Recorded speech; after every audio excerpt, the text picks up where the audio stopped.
So, as a message before I go through this video, I want to say that I wrote this script myself. There was no AI involved in any way, shape, or form. I'm taking a little hit at all the Facebook ads and stuff like that I'm seeing in my newsfeed lately about, was this ad written by AI or a human or a bot, right? And we're talking about Jarvis and copy.ai and Snazzy and all these tools that have come out that are copywriting AI tools. And I get it. We're always looking to push the envelope to try and figure out,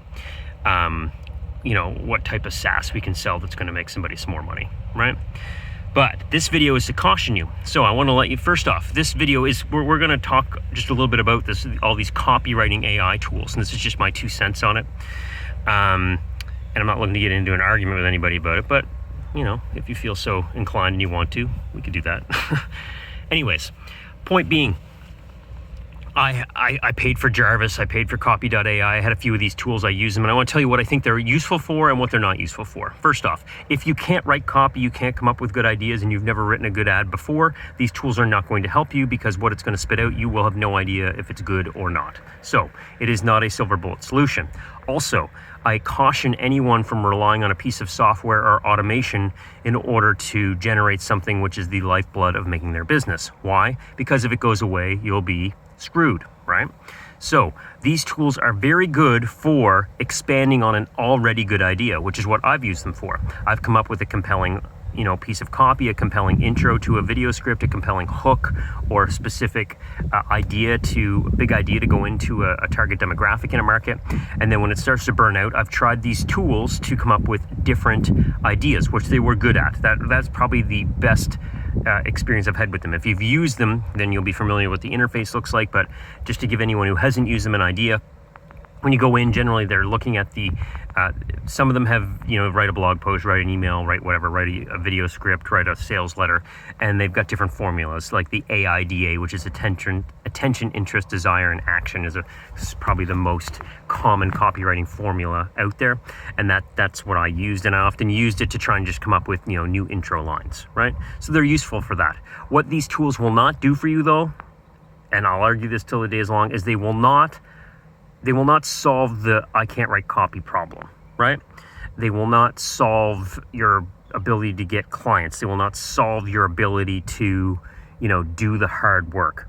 And I've fallen for this before. I've thought that there's been automated tools that would be able to, make me $1 million and solve all my problems. These aren't it, right? So you still got to read the books. You still got to do the work. You still got to, write your own stuff. You still got to read successful stuff. You still got to do your own research. You still got to understand the market. These tools are not going to simply allow you to just crush it out of the gate, right? But if you're doing quite well already with a video in a particular market, and it's you're looking to get some unique ideas. I don't know if they still all have trials, but they did in the past. Check a couple of them out, and it's a pretty interesting way to get some new ideas on an already successful script.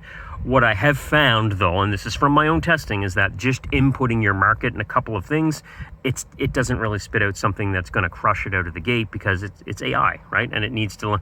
The whole idea of AI is that it learns as it goes. But what I've preached over and over and over is that, marketing isn't one giant bubble. It's thousands and thousands of smaller bubbles within the big one, right? Every market, every niche, every demographic within a niche and sub-products, all this stuff is different. You almost would need your own AI bot to learn all of the lingo and hot buttons within that, which is you. You're that AI bot that needs to learn that and be able to input it into these tools. So kind of a little bit of a rambling today on these, but I got a couple emails from a couple of them today because I'm on their lists, and I see Facebook ads constantly for, did a bot write this ad? Did AI write this ad? And I of course it's huge to fall for it, but you got to be good before these tools can really help you, right? It's kind of like the analogy is golf. I used to golf a lot, and for a while I used to think I needed a more expensive driver, and then it would go straight. So I got a more expensive driver, and holy crap, didn't the ball just fly off? I still hooked it really bad. It was actually lessons and paying for someone's time that taught me how to actually not slice the ball. And I would have done it with my $50, driver that I got from a sports store. I didn't need my custom, whatever it was. So anyways, that's just the point on that today. So as always, like and subscribe below, and we'll see you in the next video.